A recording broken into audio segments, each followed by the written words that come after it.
I don't believe that you're gay, but I don't know that for a fact. Now, Shereé, you know you dead ass wrong for trying to insinuate that Ralph is gay and using your friends to do your dirty work to put out there that Ralph is gay. Screw you, and we're gonna talk about it.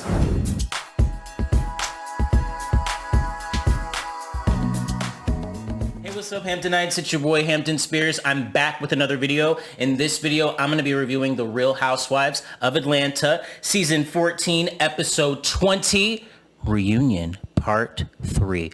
Okay, so Shereé, you trying to play on a bitch's intelligence. What, girl, you knew exactly what you were doing in terms of bringing Fatum around, and for you to act like, oh, you didn't know that Fatum was gonna bring that up? Bull the fuck shit. You brought her over to do your motherfucking dirty work. And you know what? That's bitch made that you're going around and backtracking and saying, well, I can't control what she did. Look, that's bullshit. And for you guys to be like, well, it was wrong. You shouldn't have gone off on Fatum. It was wrong directed. It was directed at the wrong person. What do you mean it was directed at the wrong person? Okay, Anthony said it, but Fatum chose to bring it onto the show. If she hadn't done that, we wouldn't even be talking about this. I don't think Ralph is gay, and I don't think that the general public thinks he's gay, but there's always going to be a segment of people that once you put the gay thing out there, they're going to always look at you like, and quiet as it's kept. Can I get deep? I'm gonna get deep for a second. And I hope I don't offend any of the people watching right now, but I just feel as though in the black community, gay is used as a total pejorative, right? It is used as a way to insult men, insult straight men. And it's really crazy how like these women, like there's women that are so like quote unquote pro-gay, they'll have their gay besties, they, you know, whatever. But as soon as they get in an argument with a straight man, oh, he's a fucking punk, he's a faggot, he's a sissy, he's weak, he's this, oh, you know, making all these gay jokes. And it's like I'm looking around like, well, damn, like, do you feel that same way about me? Like, you know what I mean? So I'm thinking like, Shereé, you're using it as a pejorative that he's gay. And you orchestrated this shit. You orchestrated it, Shereé. Stop. Now, I don't know like why Shereé went after Drew in such a way like that. Like it really wasn't even like relevant. I mean, it wasn't even called for. Like Drew didn't even, I can't even remember what Drew did to make you not like her so much. I don't, oh, that she said, oh, Anthony saying that Shereé doesn't pay or something. Okay, Shereé, that really made you upset like that? Anthony and Drew are not the first people, and they certainly won't be the last people that say you don't pay. It's just a true tea, Shereé. So for you to get so upset and get your friends to do dirty work, talk about now try to find aliases too. Let's not forget, Fatum brought aliases and tried to bring up background checks, and really that was low down and foul to do. And for you to act like you didn't know, girl, Shereé, shut up. And I can see it in your eyes, like you really don't like Drew. And maybe what it is like you figure that you're the OG, and this bitch who it's the second season on ain't finna come for me. I'ma show that hoe. And it was just unwarranted, Shereé. Like at first, like I wasn't feeling Drew. Like going into the season, like Drew, I was kind of like I could take her or leave her, and I honestly just wasn't really into her like that. But after this season, Drew is one of my favorites on this show. I honestly feel like she gets treated so unfairly, and yeah, she does her shit right, but she's targeted. And like 𝐑𝐞𝐿 was so rude to her this reunion, throwing little indirect shades and shit, co-signing that Shereé's jokes were funny, doing all this. Did y'all notice that? That was crazy to me. I'm like, okay, Andy, I know, like you gotta be more non-biased and neutral. Like, come on now. I've been noticing lately, Andy, it's clear Andy has his favorites and who he sides with. And that's not cool, Andy. You need to be non-biased in a reunion situation. You be throwing bones to Shereé, right? Or to other people that you like. Like, it's not cool. It's not cool. Speaking of Ralph and Drew, they get into the whole, you know, Ralph not adopting Josiah and whatever, and getting into the reasons behind that. I mean, I understand why Ralph doesn't want to adopt Josiah. I mean, maybe not want to is the wrong word, but will not adopt Josiah because his dad is still living. You know, the dad hasn't disowned him. He couldn't think of the third reason. Remember, he listed those two reasons why someone should adopt another man's baby, and there was a third reason, and he kind of like had a brain fart. And I was trying to help him out. I wanted to go through the screen. You say criminality, if they're like in prison or something, or they did something really fucked up. That was the third one you could use, Ralph. You need to consult me, boo-boo, and I'll give you a massage too. Ralph, you have your faults. You are a gaslighter, but I got to say, the way you carried yourself this reunion, it was very admirable. And some people would call it rehearsed, perhaps, but you fooled me. I think you came across looking very good this reunion. I think you're a good guy. I don't think you're happy, though. I don't know if you're not happy to be there at the reunion, to have your whole relationship scrutinized, or you're just unhappily married. But you were sitting there and you did not look happy. You didn't look happy.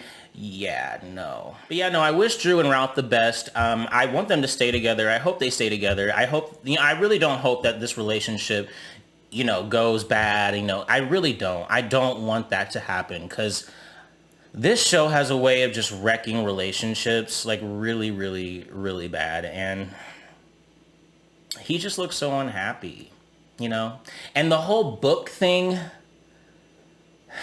like, it's like, okay, Drew, why do you, feel like you have to be involved in everything in his life? Like, maybe he just wanted to do something on his own for a while and not put it out there like that. Like, I feel like sometimes, I don't know if I want to get married because it's like, I don't want to have to answer to somebody all the time. It's like, you're my wife. You're not my parent. Like, you're not... I want to do stuff on my own. I'm still an individual, and I can't even do stuff like, you got to check. You do... Like, for me, I don't get it. I don't get it, but, look, like I said, best of luck to Drew and Ralph. Now, let's get into this tea right here. The Marlo versus Todd situation. Girl, now that was some tea, honey. That was some tea. In fact, let's watch this together, honey. I was like, ooh. But I do have a question. Who did I pay to get in the circle? How much I paid? So remember, I used to work behind the scenes, right? Yeah. In your earlier thirsty years, when we went to Africa, you were I came with all my Birkins and stuff. No, you was a little dehydrated at the time. Your thirst was elevated. Okay, well, I'm not gonna argue with no man. I'm just painting the picture. I'm painting the picture. You argue with a man. You asked him. Oh, yeah. You asked me, so I gotta tell you. He's answering the question. You asked Remember, I him. work production, so you paid to go on the trip. You paid for your flight. You paid everything to get there. You paid all your expenses. Yeah. And at the time, you really wanted to be around these women. It was thirst, but Did you know that? it was a little thirst, but Not Andy look at you now, co-signing. you're good. I did. Did I pay for my room and stuff? You paid, yeah. Yeah, no, I didn't. I didn't pay for Andy my room knows. and stuff. I don't Andy's even remember. co-signing. For your plane ticket. So okay, That's right, so I paid for tickets. So yeah, I was. You better read, Todd. You got her. You got her, honey. He laid some true tea on that bitch, okay? I was like, oh, you paid for your own plane ticket and you paid for your own motherfucking hotel shit or whatever expenses y'all had. I said, oh, now I know how she bought her way into the group. Todd, get her. And then for Marlo to be like, oh, I'm not gonna argue with the man. Bitch, you asked the motherfucking question, and I'm glad Andy held your feet to the fire and Kenya and the girls backed you up. Bitch, you doing too. I hate that. Oh, you coming for a woman? Are you coming? Bitch. Like, honestly, Marlo, you're trash. I'm sorry, Marlo, you are trash. Like, you are literally trash box. Like, this season, you literally have just made a whole complete ass of yourself, girl. Like, what are you doing, girl? Like, you looked so ugly. Not on the outside, but you made yourself look so ugly during that reunion. Like, I just was looking at you like, girl. And then, you trying to talk about how you can go to certain places that Kandi can't go, like in Paris in the fashion world. Excuse you? It's the delusions for me. Girl, Kandi... I don't even like... Kandi's not my favorite person on the show, but I even got to admit, Kandi is the most accomplished woman on that motherfucking show right now. She is probably in terms of housewives in general, maybe besides Bethany Frankel, but Kandi Burruss does the damn thing. And Marlo, just shut up. Gotta learn when to hold him and when to fold him, girl. You're not gonna win that fight. Like, Marlo, I think I'm good on you, girl. I think I'm good on you. So they also addressed the issue of Kenya calling Ross aggressive at Jamaica. Kenya tried to clean it up, and she cleaned it up as best as she could. She said, oh, you know, I didn't mean it like that. I didn't think you're going to hit me.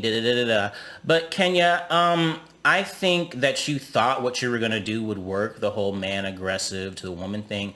But when you saw it didn't go in your favor, you're kind of backpedaling and pussy popping to be like, oh, I didn't mean it. Girl, shut up. You do this shit all the time. You put all these buzzwords out there. Girl, you know what the fuck you doing. You felt like you had egg on your face, and you felt you wanted to get them back, and it failed. And girl, Kenya, you are miserable, hunty. You are miserable, hunty. But the sad thing is you are so beautiful. It's like, girl, you're beautiful. You have so much going for you. But I guess that shows when you have a fucked up childhood, you gonna have a fucked up life. But y'all, like, I'm trying to figure out what else had happened during this reunion, and I really can't think of anything else. I will say, you know, just this season in general, season 14 has been really good. It was a good season. It was good. If I had to rate it a 1 to 10, I'd give it a 7. I'd give it a 7. You know, it was good. It wasn't the best, but it was good. Yeah, I heard all the ladies are coming back next season. I know Kandi's definitely coming back. And I'm fine. I think this group of girls, there's a lot to go off of. You have the Drew and Shereé beef. You have the Drew and Sanya beef. You have Marlo and Kandi and Kenya. And there's just so many pieces, you know. So they need to keep all these girls. In terms of the friends of the show, I don't know. Monyetta, if she's going to come back, I don't know. I want to see more of her. We didn't really get to see too much of her. And I want to see Fatum. I'm not gonna lie, even though I talk shit about Fatum this video, but I do because, you know, I love the drama, honey. They not gonna bring back Anthony, honey. They said Anthony is a messy queen, and even Andy said he's bad news. So Anthony, you didn't play your cards right, honey. You didn't play your cards right. You could have been a Miss Lawrence or a Derek J, honey. Girl. But anyway, y'all, thank you guys so much for watching this video. Be sure to like, subscribe, comment, hit that notification bell button, ding, so you can be locked into when I upload on this channel. And I'll see you on the next video.